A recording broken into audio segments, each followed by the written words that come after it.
Voilà, bienvenue à Namur, et pour les plus observateurs d'entre vous, vous aurez pu voir que sur les trottoirs de Namur, il y a des coquilles Saint-Jacques qui sont sur certains trottoirs qui montrent le cheminement traditionnel, historique des chemins de Saint-Jacques, Namur étant un réceptacle de pèlerins qui viennent tantôt de Hollande, d'Allemagne et bien sûr de notre territoire, et qui s'en vont un peu plus vers le sud, des itinéraires qui sont très nombreux en Europe, et la Via la Meuse, c'est un moment important de s'arrêter à Namur parce qu'il y a énormément de traces pour les pèlerins, d'abord de pouvoir s'arrêter, rester dans une auberge, découvrir le patrimoine qui est le nôtre, se recueillir et avant de repartir sur les chemins.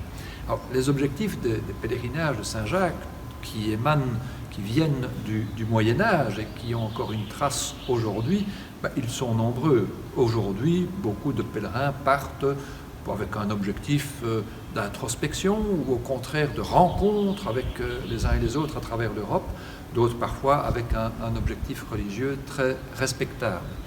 La Fédération du tourisme s'est inscrite dans une démarche européenne, dans la Fédération européenne des chemins de Saint-Jacques. Elle en fait partie. Elle a ses objectifs touristiques, culturels, de mise en évidence du patrimoine. Et parmi ce patrimoine, nous sommes ici dans la cour du musée des arts anciens, du Tréma, pour lequel il y a des pièces majeures de Saint-Jacques le Majeur, que je vous invite à découvrir.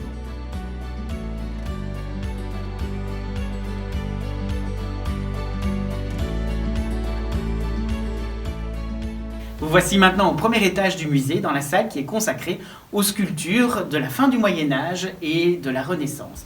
Et c'est ici que vous pouvez admirer la statue célèbre de Saint-Jacques le Majeur. Elle a été achetée en 2012 par la Fondation Roy-Baudouin grâce au soutien du fonds Pierre-François Tillemont.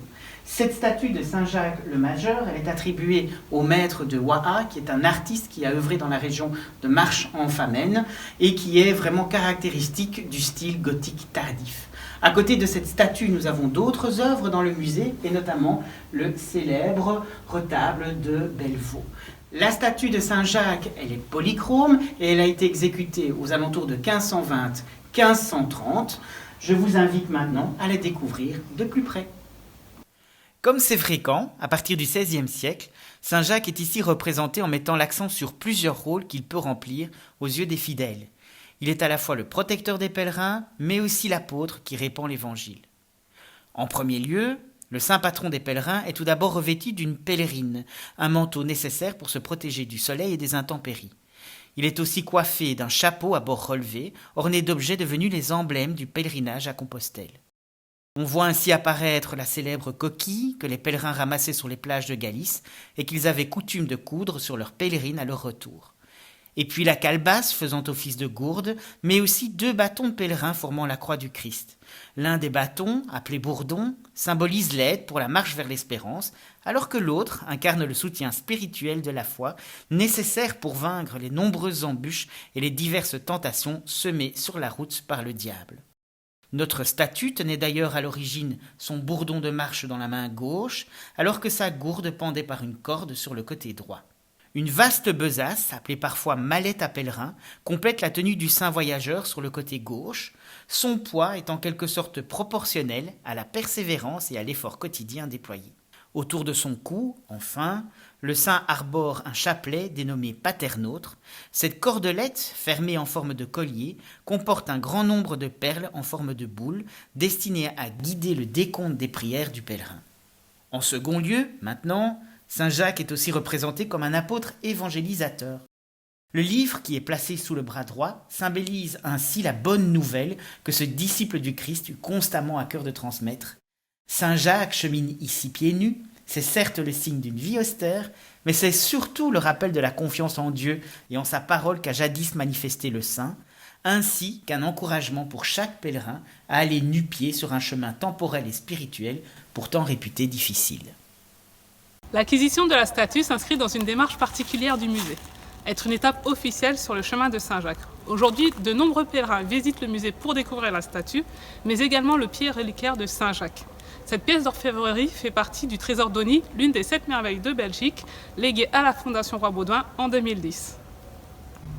C'est aussi l'occasion pour eux de découvrir des enseignes de pèlerinage du XIIe siècle. Ces œuvres sont exposées au Tréma grâce au soutien de la Société archéologique de Namur qui en est propriétaire.